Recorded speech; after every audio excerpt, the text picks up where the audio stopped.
Η Τήλος ήταν ένα νησί το οποίο το αγαπούσα χωρίς να το έχω επισκεφτεί ποτέ. Ήξερα ότι είναι ένα μικρό νησί στα Δωδεκάνησα, το οποίο κάνει καταπληκτικά πράγματα για μια πολύ μικρή κοινότητα.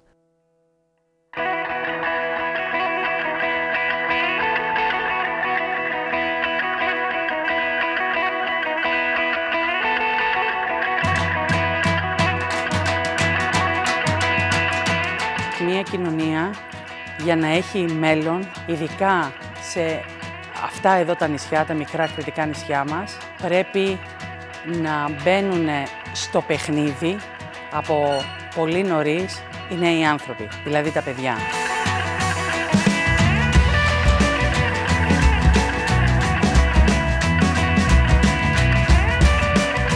Κάθε κοινότητα νομίζω ότι σπάνια είναι έτοιμη να ακούσει στα αλήθεια τα παιδιά.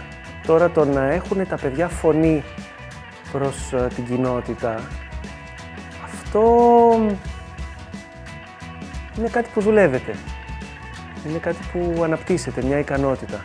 Επικεντρωνόμαστε στην έρευνα και στην υποστήριξη της βιώσιμης κοινωνικής ανάπτυξης. Το κάνουμε αυτό μέσα από δράσεις που ασχολούνται με την ενεργό πολιτιότητα των παιδιών. Πρόκειται για ένα πρόγραμμα που είναι από κάτω προς τα πάνω και όχι από πάνω προς τα κάτω. Είναι συμμετοχικό, συνσχεδιάζεται με την τοπική κοινωνία. Γίνεται πολύ καλή καταγραφή αναγκών πριν.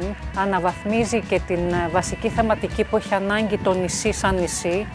Έχουμε δουλέψει σε μεγάλες κοινότητες και έχουμε δουλέψει και σε πόλεις, αλλά βρίσκουμε ότι η μικρή κλίμακα και οι μικρές κοινότητες είναι ένας καθρέφτης της μεγάλης κλίμακας. Όταν συζητήσαμε η θεαματική, τέλος πάντων, ότι θα ήταν η ιστορία του τόπου, εγώ ήμουνα λίγο επιφυλακτική. Δεν ήξερα αν θα τα προσελκύσει όλα τα παιδιά. Θεωρούσαν ότι η ιστορία είναι ένα μάθημα του σχολείου και το αντιμετώπιζαν ανάλογα.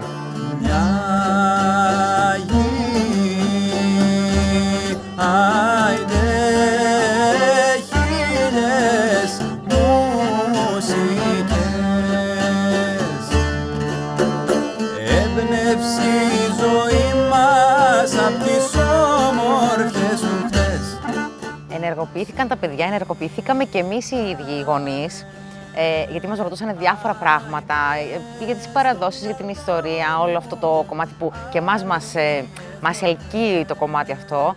Και μ' άρεσε πάρα πολύ γιατί δεν είχε ηλικία, δηλαδή ρωτήσανε τους γονείς, ρωτήσανε τους παππούδες, τις γιαγιάδες, υπήρχε συγκίνηση μεγάλη από τις ηλικίες μεγαλύτερες που ψάχναν τα παιδιά να βρουν όλα αυτά τα κομμάτια να τα συνδέσουν. Ήταν κάτι πρωτόγνωρο, πιστεύω, για τα παιδιά και για μας.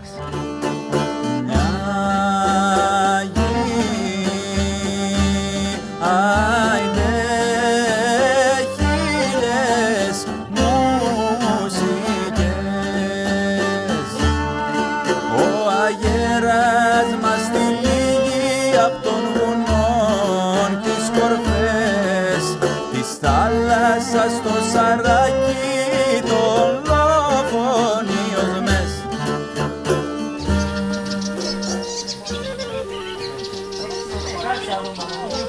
Τώρα το περνάς με το κόκαλο από όλες τις γωνίες. Να γίνει στο κρεβάτι και αρκετά στο χαλί.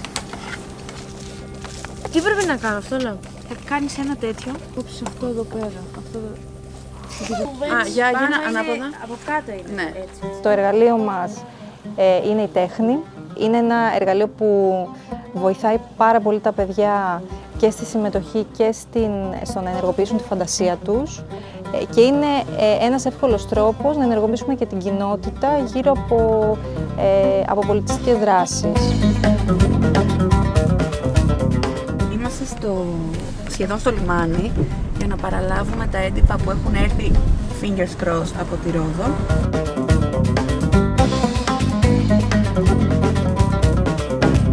Σαν πρωτοβουλία είναι πολύ απλή αλλά και τόσο σημαντική το να πάρεις τους καλλιτέχνες από το αστικό κέντρο, από τα παιδεία που συνήθως γίνεται η παραγωγή τέχνης και να τους φέρεις σε περιοχές, σε ακτές, σε νησιά που δεν έχουν ευκαιρία να έχουν τόσες πολλές δράσεις με καλλιτέχνες από τα αστικά κέντρα. Το βρίσκω πάρα πολύ γοητευτικό να επισκέπτεσαι ένα τόπο εκτός καλοκαιρινής σεζόν, όπου δεν είναι απλά ένα τοπίο για τις διακοπές σου ή ένα πλαίσιο μες στο οποίο σε κινείσαι για να ξεκουραστείς, αλλά είναι ένα μέρος στο οποίο μπορείς να δημιουργήσεις μαζί με τον κόσμο που είναι εκεί.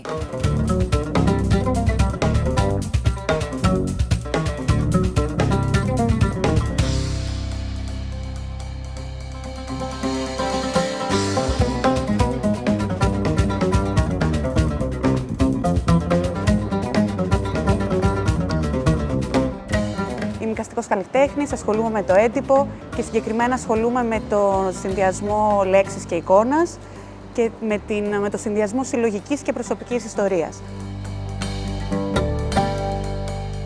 Επειδή ο τρόπος που δουλεύω είναι διαδραστικός και είναι μαζί με ομάδες και μαζί με τους ανθρώπους, με πλούτησε και μου έδωσε ερεθίσματα για να κινηθώ σε νέες κατευθύνσεις και να εφαρμόσω τις πρακτικές μου σε μια μικρή κοινότητα, να δω πώς μπορεί να εφαρμοστεί σε μια άλλη κοινότητα παιδιών και ηλικιακού γκρουπ. Ήταν ένα πολύ σημαντικό μάθημα για μένα, γιατί ουσιαστικά συλλογικοποίησα την καλλιτεχνική μου μεθοδολογία. Γενικά, οι εικαστικοί έχουμε μάθει, κινούμαστε σε συγκεκριμένους κύκλους, συνήθως μέσα σε αστικά κέντρα. Τα παιδιά από την πρώτη φάση του προγράμματος, από τον πρώτο κύκλο, έδειξαν τρομερό ενδιαφέρον και ήταν πάρα πολύ ενεργά σε όλη τη διαδικασία, από την αρχή που ήταν το κομμάτι της έρευνας, μετά στα εργαστήρια, στο πώς θα σχεδιάσουμε και θα οργανώσουμε την κάθε εκδήλωση. Βγήκανε από τα σπίτια τους, συνεργαστήκανε, μιλήσανε έξω από την οθόνη. Κάτι που νιώθω ότι και σε εκείνα φάνηκε έτσι πρωτόγνωρο. Από τις πιο ωραίες στιγμές που θυμάμαι στη συνεργασία μας με τα παιδιά ήταν την ημέρα που έπρεπε να οργανώσουμε την εκδήλωση και έπρεπε να κάτσουμε να δούμε όλα τα στάδια της παραγωγής της, το πώς θα γίνει, τι θα κάνουμε, τι θα στήσουμε, πού πρέπει να είμαστε για να είναι όλα έτοιμα. Και ήταν ένα πάρα πολύ ενδιαφέρον απόγευμα, στο οποίο τα παιδιά κατάφεραν μέσα σε πάρα πολύ μικρό χρονικό διάστημα να τα λύσουν όλα, να βρουν απαντήσεις για όλα τα πράγματα, να προετοιμαστούν, να πάρουν πρωτοβουλίες, να γίνουν υπεύθυνα άτομα και να είναι εκεί. Η μία πιο έντονη στιγμή που έζησα ήταν όταν μπήκα στην αίθουσα και είδα την έκθεση των παιδιών και όλο το στήσιμο που είχαν κάνει τα παιδιά μαζί με εσάς. Είδα τόσο ενθουσιασμό στα πρόσωπά τους για όλο αυτό που κάνανε. Δεν νομίζω να το έχω ξαναδεί.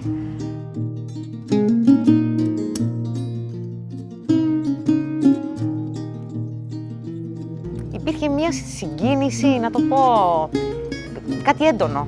Δηλαδή, εγώ βίωσα εκεί μέσα κάτι έντονο, έτσι, κάτι διαφορετικό. Μια ζεστασιά, μια ενότητα μεταξύ τους, πολύ μεγάλη. Και βασικό η συνεργασία, η ενότητα στα παιδιά. Ανεξαιρέτως φύλου, ανεξαιρέτως εθνικότητας.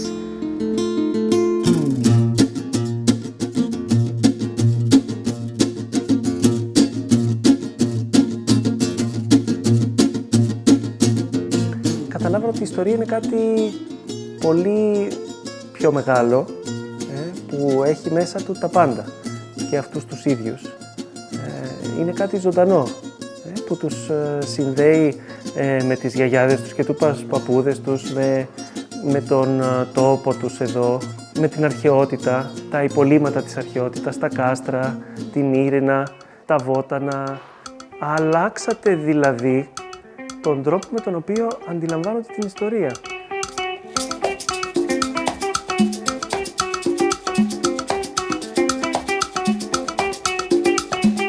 Οι ακτές κρύβουν βέβαια μέσα και ένα πολύ προσωπικό κομμάτι όλης της ομάδας που τρέχει, και πέρα από την έρευνα του φορέα, όλοι οι άνθρωποι που συμμετέχουν και οι καλλιτέχνες που έρχονται έχουν μια ανάγκη να βρεθούν στις μικρές κοινότητες, να δουν πώς είναι η ζωή εκεί το χειμώνα και να έρθουν κοντά κυρίως στα παιδιά.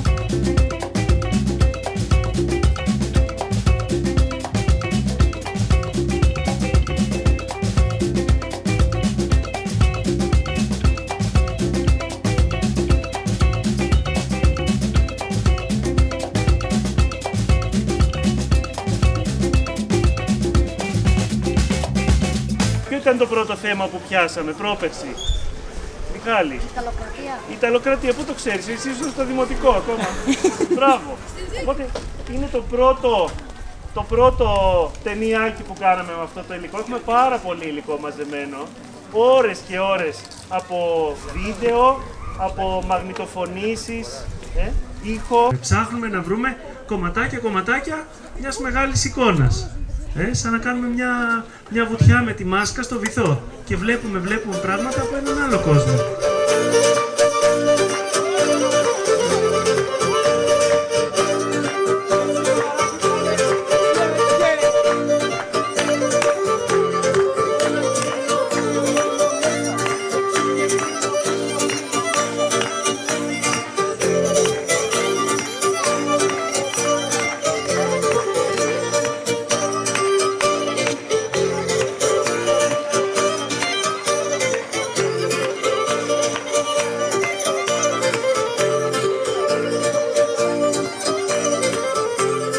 Φεύγοντας, αφήνεται στο σχολείο, στους τοίχους του σχολείου, το χρονολόγιο, το οποίο μένει να συνεχιστεί. Είναι κάτι που θα το βλέπουμε κάθε μέρα. Θα συμπληρώνουμε επάνω πληροφορίες για τα βότανα, για τις εκκλησίες, για γεγονότα που σημάδεψαν τη ζωή του τόπου και τη ζωή των παιδιών και θα το συνεχίσουμε. Θα το φτάσουμε μέχρι σήμερα. Είναι κάτι που θα μείνει και δεν είναι ότι θα μείνει, είναι ότι θα το μεταφέρουν και σε άλλους, ότι το πρόγραμμα, αυτό που στήσανε δεν θα σταματήσει, ότι θα συνεχιστεί και το πιστεύω ότι θα συνεχιστεί. Και κάθε μέρα ήταν πολύ ωραία γενικά.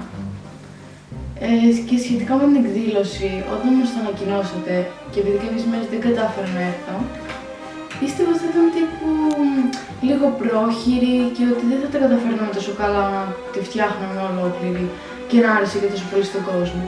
Αλλά τελικά και όσους ρωτήσαμε τους άρεσε, τα καταφέραμε και εγώ είμαι ευχαριστημένη.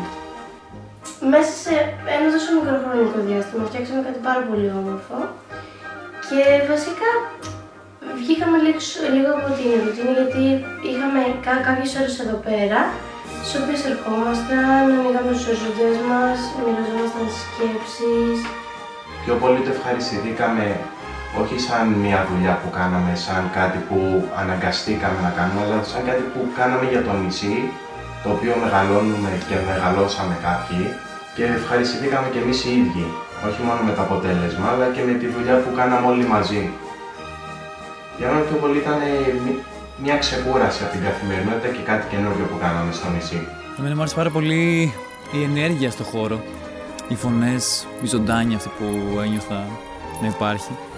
Εμένα μου άρεσαν τα φατζίν όταν πήγαμε στην πλατεία και χορέψαμε και που γνωριστήκαμε. Έμαθα το ότι είναι ωραίο όταν βρίσκεις ανθρώπους στο νησί που πας, οι οποίοι έχουν κάνει ήδη μία σοβαρή δουλειά με τα παιδιά, οπότε τα παιδιά είναι έτοιμα να μας δεχτούν και να είναι ανοιχτά σε όλα αυτά τα εργαστήρια που κάνουμε. Εγώ έμαθα πως όταν είμαστε όλοι μαζί περνάμε πολύ ωραία. Δηλαδή δεν πίστευα ότι κάποια παιδιά θα ταιριάζαν με κάποια. Και εγώ έμαθα πως όταν παίζεις με κέφι δεν έχεις ηλικία. Γίνατε μια οικογένεια με τα παιδιά μας. Υπάρχει ένα δέσιμο.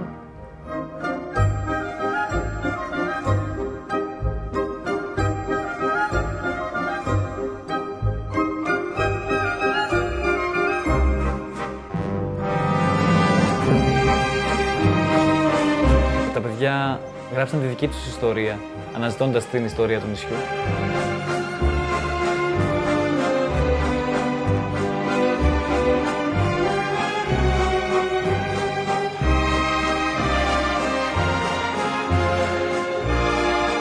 ήθελα όταν μεγαλώσω να μην την ξεχάσω. Η Τύρος για μένα είναι ένα κομμάτι αναμνήσεων, ευχάριστων αλλά και δυσάρεστων.